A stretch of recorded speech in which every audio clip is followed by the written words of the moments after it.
I hope that I will influence how you think about music, that it's primarily social, it's about people interacting, and I hope that some of the neuroscientists in here can help me understand some of the neurobiological basis of sociality. Okay, so my approach to musical meaning, I'm interested in an evolutionary approach, and actually what I'm interested in an approach that is consistent with an evolutionary story. I'm not an evolutionary biologist myself, but I don't want to come up with something that isn't consistent with evolution. And I would like to look at the experience of sound, especially human vocal sound, as inherently meaningful to people, for a clue to the evolution of musical meaning. And this is different from several other approaches in the literature that often focus on things like function. Music is to make people, to have social cohesion, or the structure of music is to get us to pay attention or whatever, or it gives us pleasure.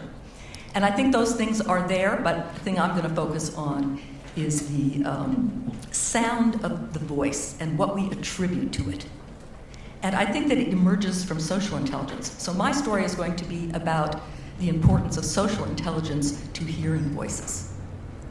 I'm going to draw on ethnomusicology, ethology, post-structuralism, evolutionary approaches to human sociality, and the emergence of meaning. And these people would never talk to each other probably in real life. Well, maybe you guys would.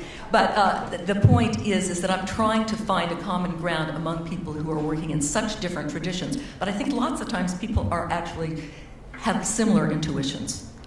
Okay, so my main point here is that the capacity for music, and I'm not talking about music itself, I'm talking about this capacity for music, evolved with the hyper-cooperative social intelligence necessary for the emergence of a uniquely human type of meaning. So I'm saying that music is definitely uniquely human, even though it has its roots in some abilities that are not uniquely human, and that is related to hyper-cooperative social intelligence. And it is grounded in our perceived unmediatedness of vocal sound, but doesn't reduce to it.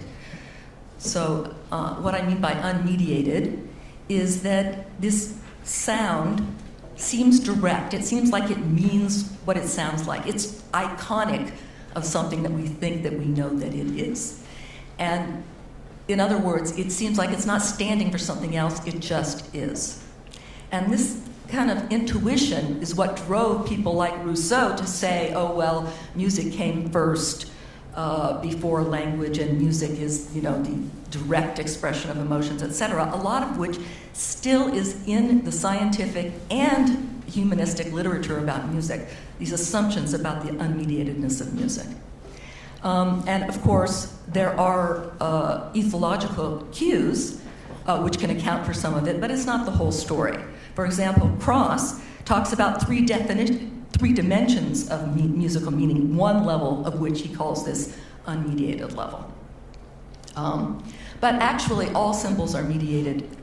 And so I'm proposing that the way that music works is that it's a representation of this unmediatedness rather than literal unmediatedness. So what we are doing is we are picking up on a biological response to voice and using it to represent something else. I'm going to be telling the story about vocalization. I'm going to say that it's the foundation of musicality and musical meaning, and that this sonic immediacy is a component of music ideologies cross-culturally. So many cultures have ideas about maybe spirits or gods speaking directly through some kind of sound. This is not something that is only in Western culture for Western art music. And this makes me think that it's an important thing to consider. Of course, entrainment and keeping beats is an important part of the story, but I'm going to focus here on the voice. But there's some interesting relationships with some of the things that Ani was talking about in terms of prediction and reward. I think that the reward that we are working with is some kind of social reward. So we have this biological predisposition to hear human voices as inherently meaningful, and also to extend this to things that aren't human voices and hear them as if they were human voices, like instrumental music. And this experienced immediacy of sound is grounded in our evolutionary history, and that's what grounds our symbolic thought more generally. So if we didn't have this evolved layer there to ground our symbolic thought, we wouldn't be able to use it to communicate with and to build up imaginary worlds. So I'm an ethnomusicologist by training. I guess I still am, but I'm wandering very far afield. But I do want to say that I believe that the ethnomusicological approach is absolutely crucial to getting somewhere with this problem. And so I take it as axiomatic. First of all, I believe that music has a social ontology, and it's on a continuum of communicative behavior. So we can't just look at music. We have to look at vocal communication broadly, the whole spectrum. And you couldn't have what we call music or what we call language without both of them there. They support each other. It's a spectrum. It's not just music. So we can't just talk about music. We're talking about vocal communication. And it's broader than sound. It includes movement. It might include imaginary objects. It might be thought of as a trace of a behavior. These meanings are culturally constructed and embedded in cultural ethos. So despite the fact that there might be ethological roots to musical meaning, it's always culturally constructed. So how do we reconcile those things? And I'm also not looking at the evolution of music per se, but I'm looking at this capacity in the broadest sense, not music itself. Again, some caveats from an ethnomusicological perspective. What we're calling music is universal, but its sound features are not. There are not universal tone systems, there are not universal scales, etc. Music is universal, but its meanings are not. The contexts are primarily social and embedded into everyday life. It's not art, it's not separate, usually. That's not to say that it can't be conceptualized that way, but in most parts of the world, music is much more integrated into everyday life, and there isn't this idea of aesthetic distancing. And I am proposing that music's primary function is communication, and it promotes social cohesion. So I'm not, I think that the reason it evolved was to communicate, not to express oneself without anybody else listening. The whole idea is to connect with other people. Okay, so what are some of these, the implications of this? Music seems to have direct innate meaning, but the meanings are culturally specific. But are there aspects of meaning that are biologically grounded? And we've already heard about this from our previous two speakers. But some general things that are probably cross-cultural. Music activates movement areas of the brain. It is animate, it's active. It could have a persona. It could be a force or something that we're interacting with or identifying with. But it's a moving social being. It's a virtual interaction. Now, so this makes the evolutionary question a little bit different, because what we're doing now is we're trying to understand how we use our voices in these kinds of ways, and our closest relatives, the great apes, do not do this. So the evolutionary story basically is, how did we get from innate, relatively stereotyped calls of non-human primates, great apes, to sonically flexible and voluntarily vocalizations of humans? And how did we get from the relatively fixed meanings of non-human primate calls to the relatively flexible meanings of human music and language? So it's not just the vocal flexibility, but it's the meaning flexibility. And so there was a break between very rigid links between signals and meaning, or sounds and meanings, and what we do. So there's two things that have to be explained.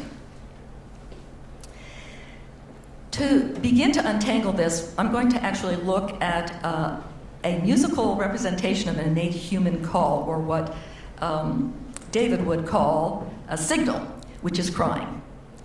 And I'm going to look at my ethnomusicological work on the Finnish Karelian Lament. Now, there's really not time to get into an ethnomusicological description of this. It's kind of scandalous, but I'll just say very briefly that this is a tradition where women, elderly women, cry and sing and sob in a secret ritual language as they take the soul of the dead from one world to the next and bring messages back and forth. And they are creating a path by crying. So this genre, and laments sung by women in a crying manner of performance, it's cross-cultural, it's nearly universal. And there's often a genre where women are doing it and they are doing the crying and the singing and using text at the same time. This genre represents crying by using the sound features of crying, but it is not crying. Nobody's fooled. People don't think that she's really crying. She's performing crying. It's a stylized crying. And so it references not only crying, but the context of grief and loss. And it's doing something with crying. So it doesn't mean the same thing as crying, but it uses the iconic link to crying to ground other kinds of meaning. And we'll listen to a little bit of this now. 1984, a long time ago. This is me, quite a long time ago, and this is Alina Repo.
In an actual context of lamenting, this could go on for hours and hours.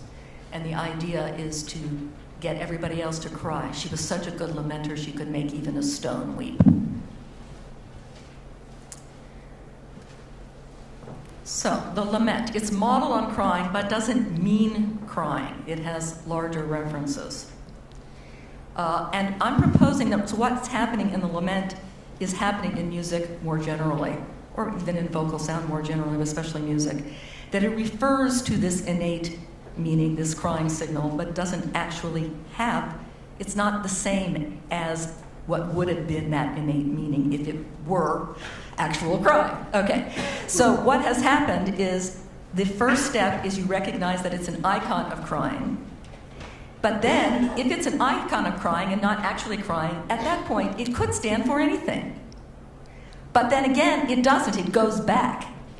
And in this case, it goes all the way back to crying. But I'm saying that in cases of other kinds, it just goes back to, it's about whatever we say it's about. Okay, so the link, the vocal link is still there, but it's also broken with the innate meaning that it would have had if it were actually an innate crying signal, for example. Okay, it could mean anything, but it's ultimately about sociality, and this, of course, is what the anthropologists have been saying about ritual forever. Okay, so again, let's go back to some of these preconditions for the evolution of musicality, not music now, but this capacity for music from innate calls. So the first thing that had to happen was this vocal learning, the imitation. And apes can't do this vocally, but they seem to be able to do it gesturally. And of course, other animals, like some songbirds, can do this vocally. But somehow, our nearest ancestors couldn't. And I'm not going to actually get into what had to have happened here, but I can imagine that perhaps we self-domesticated to the extent that we didn't need to have that rigidity anymore, allowed us to be more flexible. But what we do have that it seems that other animals don't have is something called vocal mimesis, and I'm borrowing this term from Merlin Donald. And he talks about mimesis as not only imitating, but as motor modeling. In other words, the calls can not only be imitated, but modeled, practiced, refined, retrieved voluntarily. And apes cannot do this vocally or gesturally. And it seems as though the motor modeling depends on having access to a representation of the movement qua movement. So in other words, somehow it's separated out from from what it's supposed to be for. Another precondition is that you need to understand your others' goals and intentions. And you need to be able to share intentions, understanding others' goals and intentions, and work together toward a common goal. Musicking is one of those, but any communication, human-type symbolic communication, is that. So vocal learning does not require understanding of others' goals and intentions, but vocal mimesis does, because you have to understand that it's not actual crying, but that it's a model of crying. It's an icon of crying. It's mimetic crying. So you have to understand that the other person knows what they're doing and you understand them too. So mimesis is more complicated because of the extra meta-representative step. So to communicate, both parties need to know that the other knows that the vocalization has been intentionally modeled. And then, of course, if it's intentionally modeled, it's not tied to a specific meaning, and both parties know this. Which, to me, kind of implies that different types of meaning correlate with different types of social intelligence. You can't get to this kind of symbolic meaning without the social intelligence to imagine the other's point of view. Now, here's an example about how, again, our nearest relatives, the apes, can't do this. They have we have a continuity with them, but there's certain things they can't do. So what they can do is that they have individual intentionality. They have schematic cognitive representations. They can perform causal and intentional inferences. They can behaviorally self-monitor, but they don't understand iconic sounds and they don't communicate cooperatively. So if you do a pantomime, supposedly, an ape won't understand the pantomime, whereas we will. Okay. And whereas we have shared intentionality, we're motivated to communicate. We want to communicate honestly, or at least most of the time honestly, to prove that we're cooperative, and we infer relevance of information for others by taking their perspective. And we're kind of virtually doing that in music, taking perspectives. And apes don't do this. And we also can tell the difference between our directive and informative modes. In other words, we don't only want to manipulate and tell others what to do or give me some juice. We also want to talk about music and meaning. And we are social recursive. We're continually evaluating what we're thinking and what the other is thinking and what the other is thinking about what we're thinking, etc. So, getting back to meaning, if we think about meaning as correlating with different kinds of social intelligence, we have to think about meaning as being different kinds of things. So, drawing on the philosopher Millikan, biophilosopher Millikan, she kind of proposes that meaning is what to do. And the classic case of this is the vervet alarm calls, which are learned socially but holistically tied to behavior. So the idea is that, let's say an eagle who's a predator comes along, then the vervet issues a warning call, and then everybody runs up the tree. And the idea here is that it's the behavior, the meaning here is the behavior of running up the tree. It's not like the behavior is eagle. I mean, that the meaning is eagle. Everything is all bundled together. This whole event is bundled together. So meaning at this point is not the kind of meaning of reference or having to do with an imagined world. It's just what to do. And there's an aspect of what to do in human symbolic meaning also, so we need to trace that. See, it doesn't mean the specific predator, it means the behavior that is elicited. And Millikan calls these push-me, pull-you representations. So simple meaning would be what to do as a producer or receiver, and in its most simple form, it's not separate from vocal sound or whatever kind of signal form you want to be using, or what we call reference. And in its most simple form, it doesn't require the knowledge of others' goals and intentions. It just has to work. But the plot thickens, hence what I call the Humpty Dumpty plot. So we're going from a situation where meaning and vocal sound are one. They split in humans. Can we put them back together again? So I'm proposing that what happened is that meaning was bundled up and then it decomposed into the kind of meaning that we have to human meaning that correlates with human social intelligence. It's bundled and decomposed. So when our hominin ancestors were able to jointly represent both the producer's and the receiver's role, the previously holistic sign decomposed into elements of vocal sound, reference, and meaning. So imagine this, that if you're able to understand that somebody else has a mind like yours and they can take your perspective, you could imagine that you could be the producer of the lament, or you could be the receiver of the lament. But for you to change those roles, you would have to somehow separate out the role from the sound. Otherwise, you would just think they were two completely different things. You wouldn't notice that you were on both sides of the same event. And I think that's what happened, that basically sonic form, vocal sound, remains constant while what to do changes, depending on whether you're a producer or a receiver. And the sonic form is represented as separate from the meaning what to do, which is separate from the role. And an example that our nearest relatives can't do this is that chimpanzees do not know it is the same signal when they send it as when they receive it. And this is, I'm basing this on Tomasello's work on gesture. He did it in a paper, and it seemed like he was talking about calls, but then I wrote him an email, and this is what he said. Why chimp gestures are not bidirectional. And he says, gestures are learned through a process of ritualization that is often asymmetrical, because it is directed at parents, for example, to request nursing, which infants never have directed to themselves. I would claim exactly the same thing about human 6-month-old infants raising their arms to ask mom to pick them up, by the way. This is a ritualized gesture coming from attempts to grab at mom's body, pull oneself up, and the hypothesis would be that if a midget infant did it to them, they would not understand it.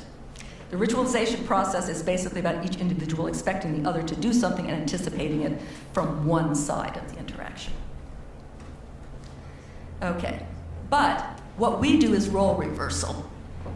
Arguably, conventions, musical conventions, linguistic conventions, cultural conventions, human symbolic thought, would require a type of role reversal upon learning. It's experiments with infants and chimpanzees. We find that infants, but not chimpanzees, will reciprocate an act done on their body by acting on the other bodies, or alternatively, if the other is playing role X on a toy and the child is playing role Y, the child can, but not the chimpanzee, can reverse roles, etc. Okay, so what I'm proposing is that this kind of role reversal is what allows gestures, qua gestures, sounds, qua sounds, symbols, qua symbols to exist. So what are the implications for so-called unmediated musical meaning? Well, basically, music is only possible, but as is language, as is any symbolic communication here, after the decomposability of the sign. Thus, music is not unmediated, but rather a representation of unmediatedness. But this representation of unmediatedness is grounded in an involved predisposition to hear human voices as inherently meaningful, and therefore I think it's actually more salient in the oral dimension. So, let's discuss. We can discuss about many things, but I'm interested in learning more about what neuroscience can tell us about the predispositions and motivations for sociality, both among humans and other animals, and how socially embedded are our cognitive processes. I would also like to know more about the evolutionary history of meaning, the different kinds of meaning, and how we can break it down in a way that will be consistent with an evolutionary perspective and a biological perspective. And I would also like to know more about human vocality and how neuroscience might be able to help, or whatever else you would like to talk about. Thank you very much.